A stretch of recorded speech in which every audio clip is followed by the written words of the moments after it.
Hello student, তোমরা কেমন আছো? আশা করি তোমরা সকলেই ভালো আছো। প্রতাপ একাডেমি কোচিং পরিবারে তোমাদেরকে সকলকেই স্বাগত জানাই। তোমরা যারা দ্বাদশ শ্রেণীর ছাত্রছাত্রী রয়েছো, তোমাদের জন্য আজকের আমি নিয়ে চলে এসেছি দ্বাদশ শ্রেণীর ইতিহাসের MCQ প্রশ্ন উত্তর নিয়ে। আবারও তোমাদেরকে বলে রাখি, তোমরা যারা দ্বাদশ শ্রেণীতে অর্থাৎ উচ্চ মাধ্যমিকে থার্ড সেমিস্টারে পড়াশোনা করছো, তোমাদের জন্য আজকের আমি নিয়ে চলে এসেছি ইতিহাসের থার্ড সেমিস্টারের প্রথম অধ্যায় পর্যটকদের নজরে ভারত, এই অধ্যায় থেকে গুরুত্বপূর্ণ MCQ প্রশ্ন উত্তর নিয়ে।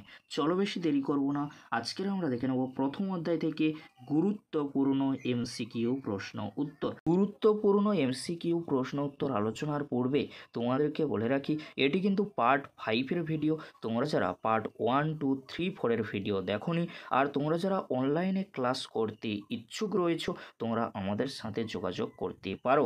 আর এই ভিডিও ডেসক্রিপশান বক্সে পার্ট 1 থেকে 4 পর্যন্ত ভিডিওগুলির লিঙ্ক আমি দিয়ে দেবো। খুব সহজেই তোমরা লিঙ্কে ক্লিক করে ভিডিওগুলি দেখে নিতে পারবে। চলো বেশি দেরি করবো না, আজকের আমরা দেখে নেব গুরুত্বপূর্ণ MCQ প্রশ্ন উত্তর প্রথম অধ্যায় থেকে। এটি কিন্তু পার্ট 5-এর ভিডিও। গুরুত্বপূর্ণ MCQ প্রশ্ন উত্তরগুলি তোমরা দেখে নাও। ফার্স্ট প্রশ্ন, আমার চোখে বিজয়নগর রোমের মতোই বড় এবং সুন্দর এক শহর, উক্তিটি কার?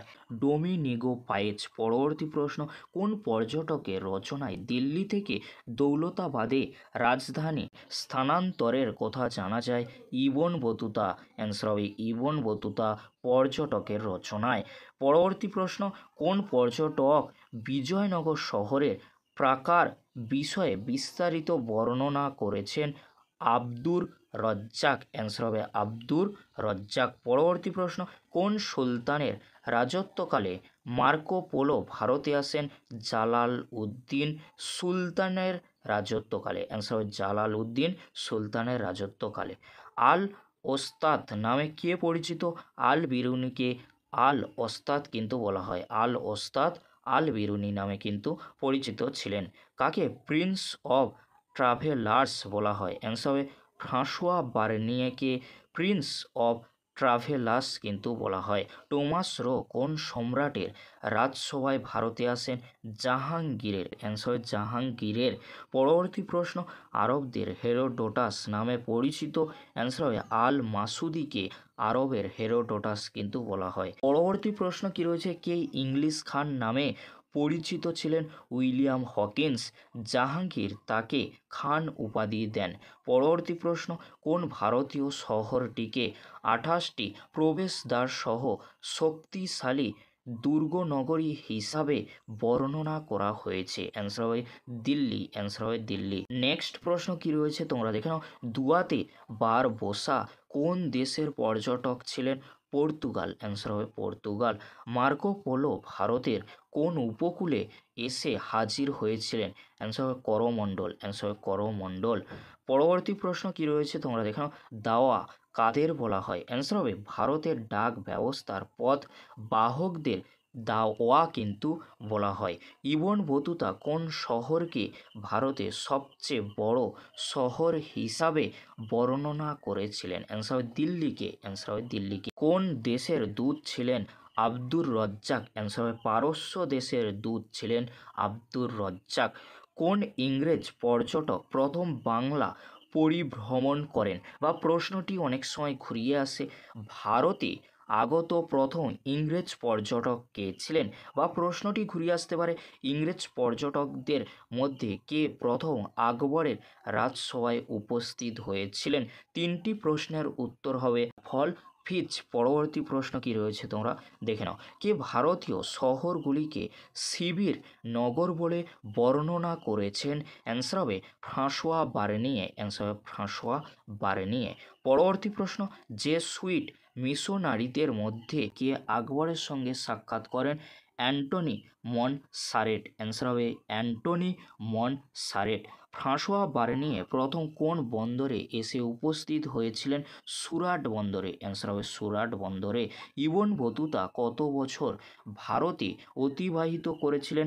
12 বছর। তিনি হিন্দু কুশ পর্বত অতিক্রম করে গজনি ও কাবুল হয়ে ভারতে আসেন। তিনি 12 বছর কিন্তু ভারতে অতিবাহিত করেছিলেন। পরবর্তী প্রশ্ন খুবই গুরুত্বপূর্ণ একটি প্রশ্ন। Travels in the Mughal empire গ্রন্থটি কার লেখা? ফ্রাঁসোয়া বার্নিয়ের লেখা। প্রশ্নটি অত্যন্ত গুরুত্বপূর্ণ, তোমরা ভালো করে প্রশ্ন উত্তরটি দেখে রাখবে। পরবর্তী প্রশ্ন কি রয়েছে তোমরা দেখে নাও। কোন ইউরোপীয় পর্যটক ভারতেই থেকে গিয়েছিলেন? অ্যান্সার হবে ইতালীয় পর্যটক মানুচি। অ্যান্সার হবে ইতালীয় পর্যটক মানুচি। ইউরোপীয় পর্যটক ভারতেই থেকে গিয়েছিলেন। আল বিরুনি কোন ভাষায় কিতাব উল হিন্দ লিখেছিলেন? আরবি ভাষায়। অ্যান্সার হবে আরবি ভাষায়।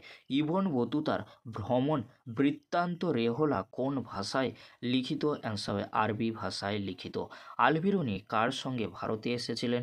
সুলতান মাহমুদের ভারত আক্রমণের সময় 1000 থেকে 1027 তাঁর সঙ্গে ভারতে আসেন এবং একাদিক্রমে 10 বছর ভারতে বসবাস করেন। নেক্সট প্রশ্ন কি রয়েছে তোমরা এখানে? অল বেরুনির লেখা গ্রন্থ থেকে ভারতের কোন সময়ের কথা জানা যায়? অ্যান্সার হবে 1030 খ্রিস্টাব্দে প্রকাশিত তার তহকিক ই হিন্দ বা কিতাব উল হিন্দ গ্রন্থে 10ম শতাব্দীর শেষ ভাগ ও একাদশ শতকের সূচনায় ভারতের রাজনৈতিক সামাজিক ও সাংস্কৃতিক জীবনে মনোজ্ঞ বিবরণ ফুটে উঠেছে। ইবন বতুতা কে ছিলেন? আফ্রিকার মরক্কোর অধিবাসী ইবন বতুতা গজনি ও কাবুল হয়ে 1333 খ্রিস্টাব্দে ভারতে প্রবেশ করেন। ইবন বতুতার লেখা গ্রন্থের নাম কি? তাঁর ভ্রমণ বৃত্তান্ত কিতাবুল রেহেলা বা রেহেলা। পরবর্তী প্রশ্ন কি রয়েছে? ইবন বতুতার লেখা গ্রন্থ থেকে কোন সম্রাটের রাজত্বের কথা জানা যায়? অ্যান্সার হবে মোহাম্মদ বিন তুগলক। অ্যান্সার হবে মোহাম্মদ বিন তুগলক। মার্কো পোলো কে ছিলেন? মার্কো পোলো হলেন ইতালীয় পর্যটক। খ্রিস্টীয় ত্রয়োদশ শতকে তিনি দক্ষিণ ভারত ভ্রমণ করেন।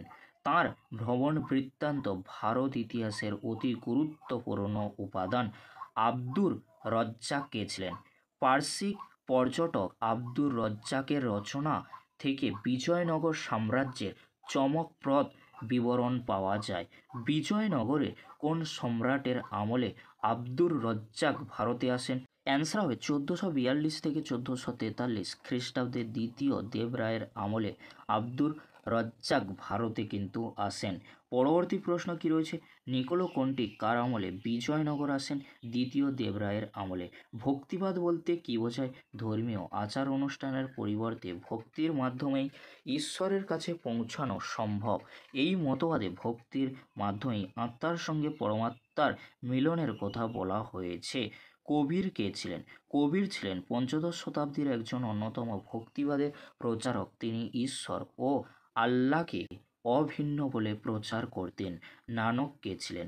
নানক ছিলেন পাঞ্জাবের ভক্তি আন্দোলনের অন্যতম প্রচারক। তিনিও একেশ্বরবাদের তত্ত্ব প্রচার করেন। তাঁর অনুগামীরা শিখ নামে পরিচিত ছিল। শ্রী চৈতন্যদেব কে ছিলেন? 16শ শতাব্দীতে নদিয়ার নবদ্বীপকে কেন্দ্র করে শ্রী চৈতন্যদেব ভক্তিবাদের জোয়ার আনেন। তিনি সংকীর্তনের ওপর গুরুত্ব দেন। সুফিবাদ বলতে কী বোঝায়? সুফিবাদ হলো ইসলাম ধর্মের এক ধরনের আধ্যাত্মিক মতামত। ইসলাম ধর্মের অতীন্দ্রিয়বাদী চেতনা এবং ধর্ম সম্পর্কে গভীর উপলব্ধির ফলেই এই মতবাদের উদ্ভব ঘটে। পরবর্তী প্রশ্ন, বাংলায় নগর সংকীর্তন প্রথা কে চালু করেন? তাঁর সময়ে বাংলার সুলতান কে ছিলেন? বাংলার নগর সংকীর্তন প্রথা চালু করেন শ্রী চৈতন্যদেব। তাঁর সময়ে বাংলার সুলতান ছিলেন হোসেন শাহ। পরবর্তী প্রশ্ন, মুঘল যুগের কয়েকজন ভক্তিবাদী প্রচারকের নাম উল্লেখ করো। মুঘল যুগের ভক্তিবাদী প্রচারকদের মধ্যে উল্লেখযোগ্য ছিলেন দাদু দয়াল, তুলসীদাস, সুরদাস, একনাথ, তুকারাম প্রমুখ। পরবর্তী প্রশ্ন অর্থাৎ পার্ট 5-এর লাস্ট প্রশ্ন কি রয়েছে তোমরা দেখে নাও। ভারতে কখন ভক্তিবাদের সূচনা ঘটে? দিল্লি সুলতানের শাসনকালে ভারতে ভক্তিবাদের সূচনা ঘটে। এই ছিল আজকের আলোচনা। পরবর্তীতে দেখা হচ্ছে নেক্সট পার্টের ভিডিও নিয়ে। ভিডিওটি দেখার জন্য তোমাদেরকে অসংখ্য ধন্যবাদ।